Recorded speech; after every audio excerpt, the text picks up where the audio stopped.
Hello, everybody. This session is going to focus on how the public sector can and should create employment in contexts of crisis and in contexts in which markets are otherwise constrained in creating employment on the scale that societies require. This is, of course, the situation we're experiencing right now in the context of the pandemic. The focus is also on a particular South African experience and on how an ambitious program of public investment in employment is being used as part of the response to the economic damage from the pandemic, and how we're using this also to address social challenges in the process. Let's get to the presentation.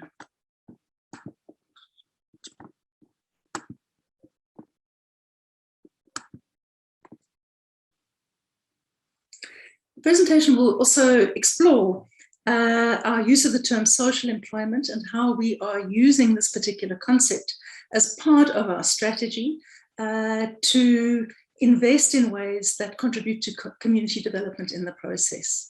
This is very much part of a second phase of the stimulus that was announced in the past 2 weeks, and social employment is a new component within that strategy. We're also hoping that there are lessons to be learned from the South African experience that can apply in other parts of the world, including in the developed world, and many of our audience today is from there. So let's start by focusing on what I'm sure we can all agree, which is that work matters, and that participation in work matters for reasons that go beyond just the question of income. Unemployment has terribly corrosive effects, both on the individuals directly affected, but also on their households and communities. We know that it's a cause of depression, loss of structure, loss of sense of agency, and there are a range of psychosocial impacts that reverberate in negative ways through communities as a result of high levels of unemployment. By contrast, participation in work provides people with work experience, with networks, with access to information, with a sense of agency, and often a sense of self-worth as well. It's for all of these reasons that we say that employment matters too much to societies to leave to markets alone. And so when markets are unable to create employment at the scale required, there is a role for the public sector to step in and close that gap. And we're going to be talking today about innovation in the instruments for doing so. This is also why public employment programs have a long track record all over the world. I'm sure you're all familiar with the New Deal in the United States, but in addition to building dams, bridges, and highways, the New Deal also supported artists and poets, geographers, historians, archaeologists, reaching every corner of that society. We've seen real innovation in India, which has introduced an employment guarantee. All rural households are guaranteed 100 days of work per annum as needed, and over 60 million people have participated in the program with huge poverty impacts. Ethiopia links a cash transfer with public employment to address seasonal food insecurity, and in the context of its crisis, Greece used a public employment strategy also, employing a lot of graduates in the process, creating new opportunities for different forms of work as a result of the very real skills they were able to bring to the process. South Africa has a really desperately bad unemployment crisis. It was a crisis before COVID, and it has worsened in the context of the pandemic. For us, therefore, the slogan, "Building Back Better," cannot just be a slogan. We have to find ways to do things differently. We have to find ways to solve old and new problems in new ways. And that is part of the challenge that confronts us. Building a society that works, that is our challenge. And in that context, the presidential employment stimulus that was announced in October last year provided a real opportunity for a sandbox of innovation to look at how we might find new ways to address this challenge. It builds on a long history of public employment support in South Africa, but is an opportunity to see how we improve impacts and outcomes and do things in different ways. These are some of the highlights from the employment stimulus so far. Since October last year, we have directly supported over 500,000 people in 11 programs. 11 national departments came to the party, went the extra mile to roll out ambitious targets in what were called hostile timeframes because of the enormous social need. The biggest program is the School Assistance Program, with 320,000 young people placed in over 22,000 schools. I'm going to talk a bit more about that one later. But other components of the stimulus include a significant stimulus to the creative sector for self-generated work that created employment and received public funding, with over 30,000 people supported to create new work. There was rural roads maintenance, and existing environmental programs were scaled up. We provided support to over now 60,000 subsistence farmers who received production input vouchers to assist them back into production in the context of significant disruptions to supply chains and markets in the context of the pandemic. And incentives were provided to create jobs in the global business service sector, one of the few sectors still able to grow in the context of COVID. So these are just some of the highlights of the stimulus so far. If I can talk a little bit more about the Basic Education Employment Initiative, this is a program that really seized the public imagination. Within just 6 weeks of the announcement of the stimulus, over 250,000 young people were in post in schools. Key design features here were that schools had to opt in, and schools identify their own needs and the work that should be undertaken, and schools undertake the recruitment. I think this program offered both skilled and unskilled work. So there was one category of teachers' assistants, which required a minimum standard of qualifications, and graduates were prioritized. The other component were general assistants providing support to maintenance and other support activities at the school. From a design perspective, what was really interesting about this program and unique is that schools offer what one can call a distributed institutional framework that was able to absorb people. So in each school, it was only about 10 to 20 assistants that had to be absorbed. That's a ratio of probably less than 1-to-1 school assistants to teachers, with the teachers therefore able to provide real mentorship and management in the process without it placing a huge burden on the system, in fact, providing support to the system. Another feature of the program is that it has amazing levels of spatial equity because every community has schools. And so the program was able to reach every corner of the country, even the most marginalized and remote communities. And because of the existing institutional framework into which the program was able to dock, as it were, a vast proportion of the funds are able to go directly to wages, which is exactly what one wants in these circumstances. It's a program that's really inspired people, and what is amongst its strengths are that, firstly, the work is really meaningful, and the feedback from participants reflects that, with many of them actually wanting to pursue careers in education as a result. But in the process, it also created real social value, providing enthusiasm, energy, and support to teachers and principals in a context in which they were really stressed and stretched by the impacts of the pandemic, with the school assistants helping to keep education on track, supporting teachers in providing one-on-one support to those pupils who needed it, with the double shift system that was introduced in the schools for social distancing in the pandemic. There was a lot of extra work, and the school assistants actually played a really crucial role. Over 94% of participants, principals, and teachers want the program to continue, value it highly.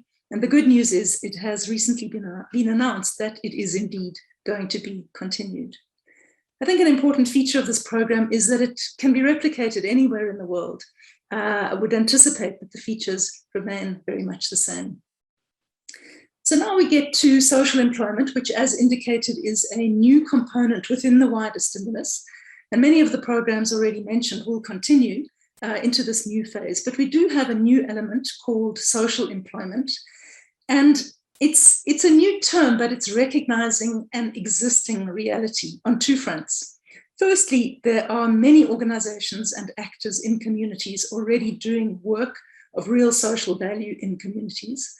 And in fact, public employment programs have found ways to partner with such programs in the past. And so we're building on a track record here. But we see a real opportunity to augment this with a strategy that creates a new instrument of support, which is a social employment fund that will support work for the common good in communities, starting with 50,000 people. As President Ramaphosa says in this quote, we're working on the premise that there's no shortage of work to be done to address the many social problems in our society. The aim is to support the considerable creativity, initiative, and institutional capabilities that exist in the wider society to engage people in work that serves the common good. So, work that serves the common good, what does that include? In fact, the term is intentionally broad on the assumption that the people best placed to define it are people in the communities it is meant to support and serve. So we are hoping to see a wide and diverse range of forms of initiatives that in different ways contribute to the public good. And what I'm going to go through are some examples that are about the kinds of things we expect to see augmented or anticipate as part of the response to the proposals for social employment. Let's start with community food kitchens. In the context of the pandemic, hunger was a real issue and food insecurity needed to be addressed as a matter of urgency. And in many communities, food kitchens emerged, mainly run by volunteers, many of whom are themselves unemployed. These initiatives got support from restaurants, from farmers, from public bodies, and many others in society. But over time, it becomes hard to sustain these kinds of initiatives. And we see social employment as an instrument that can assist to do so, giving recognition to the real social value of the work that is being self-created here. And in the process, institutionalizing solidarity and building the commons in ways that help community resilience. Playgroups are another example where we already do have mechanisms for support to playgroups through public employment modalities. This is part of early childhood development in a context in which not all households can afford full-time childcare, and yet the stimulation and learning that comes from play at this age is absolutely crucial. So interventions focused on play and on supporting kids in this context are part of what we would see as social value creation in communities. There's a need in our context to reimagine the places in which people live, townships and informal settlements. There's a huge challenge of transforming these into spaces and places that are conducive to a sense of community and belonging. Places in the sun, places in the shade. There's a need for recreation, stimulation, for dance, drama, poetry, music, for public art, for enabling all these forms of community building at the local level. And again, we see public employment and social employment in this context as a mechanism for supporting that. We have seen how public employment can be used to support homeless people, and particularly marginalized groups can be targeted. This is an example from Cape Town, which is a partnership between the city, an NGO, and the private sector, and is co-funded and provides employment for homeless people, partly in precinct management, which is a concern of the private sector, and also in urban food gardens on public land.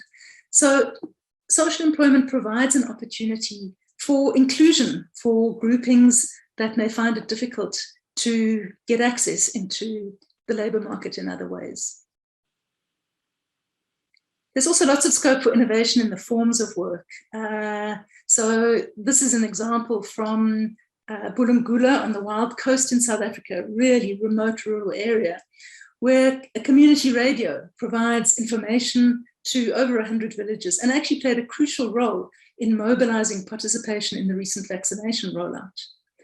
So there are opportunities for how we think of work in the public good. We need to open that box and include things like public interest website design, app design, social surveys, social histories, and there's so much more that can fit into the category. In a context where gender-based violence is a serious issue, of course, social employment can support the work of shelters, for example. But what difference could it make if victims of gender-based violence knew that they could get not only shelter, but actually be assured of work and an income while they recalibrate their lives, having left a situation that is abusive? So this is the kind of thinking we want to encourage in use of this instrument. Then there's the issue of care, and it's an issue all over the world. It's not just about formal social protection or things like nursing services. It's also crucially about human contact, about integration into the community. And here too, social employment can provide a support instrument. So in sum, social employment is a versatile development instrument that is intended to support community-driven processes and build the commons. And the question that we have is, how might this apply in other contexts also, including in the developed world, where the problems are different and the institutional issues are different. And in some ways, some of the opportunities are perhaps even greater because your fiscal space is not quite as constrained. So this is an example from France, which is fascinating because it takes advantage of the fact that there are unemployment benefits, and that the cost of unemployment benefits to the state are not much less than the cost of a productive job. And so why not pay for that? And in the absence of productive jobs in the private sector, why not support forms of work for the common good, which is what is happening in this program. It raises a really interesting question for those contexts in the developed world where unemployment protection does exist as a right. That creates a unique opportunity to create a form of guarantee for a minimum level of employment for those that would prefer to be employed at the same cost as a benefit, doing work potentially for the common good and in support of their own communities. While the developed world has far less of a scale of unemployment, youth unemployment is still a big issue in many parts of the world. And social employment provides an instrument that could unlock some of the agency of youth in addressing local problems. And in this regard, really, the starting point is just to ask youth what they think can be done to change their world and to change their communities. And youth are seldom at a loss for ideas in this regard. What is needed is an instrument to support that, an instrument to support their inclusion in problem solving at the local level. Placemaking has really been transformed, if I can put it that way, in the context of the pandemic because of the complete focus on the value of public space in the context of lockdowns. It really has impressed upon people, particularly in cities and crowded places, the importance of public space, with new opportunities for reclaiming that space.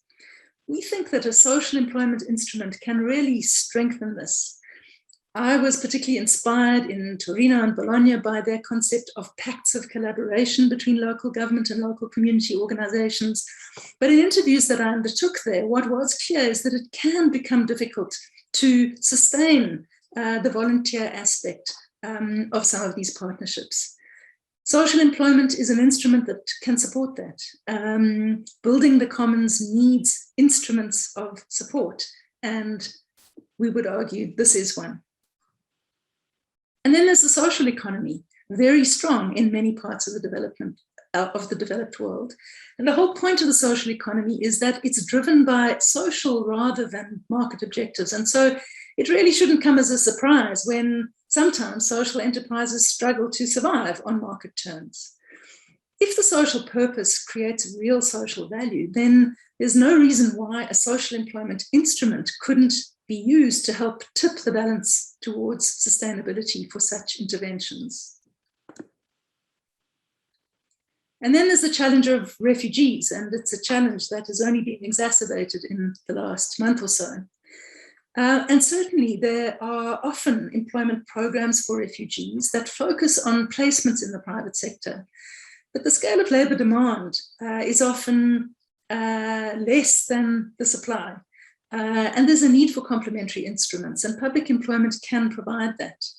Providing an opportunity for inclusion from the start, providing an opportunity for integration, an opportunity to contribute, for refugees to contribute to their new society, doing work for the common good, including doing work in service to other refugees. Of course, this must be optional and not workfare, but it is a potentially powerful instrument of integration. So finally, these are all the kinds of ideas, and we are quite sure that there are many more. So I just want to end off with a little focus on the institutional arrangements, which can vary a lot, of course. Typically, public employment is delivered through public bodies, through cities, local government departments, and for much of the employment stimulus, this is the case. Social employment augments those traditional avenues by partnering with non-state actors in the delivery process. We're doing that through a social employment fund. Some of the conditions of that fund include that 80% of the costs of programs must go to wages. And in our context, social employment is also part-time employment. This is to encourage complementary livelihood and enterprise activities, and also ensures that people have access to regular and predictable work over a long period of time, in a context in which we don't have strong social protection for unemployed people. In our context, the national minimum wage is paid, but of course, the institutional context varies hugely from place to place, and this can take very different forms. Finally, then, the reality is that right now, in many parts of the world, significant resources are being invested in economic recovery from the pandemic. This creates a unique opportunity, and in South Africa, we've tried to seize this opportunity to do things differently, to experiment, to find new and better ways of creating employment that serves the public good. But this is an opportunity that can be seized everywhere, to use public investment in people to create employment where it's needed in order to help build resilient communities, strengthening the commons in the process. And on that note, it's back to Berlin. Thank you.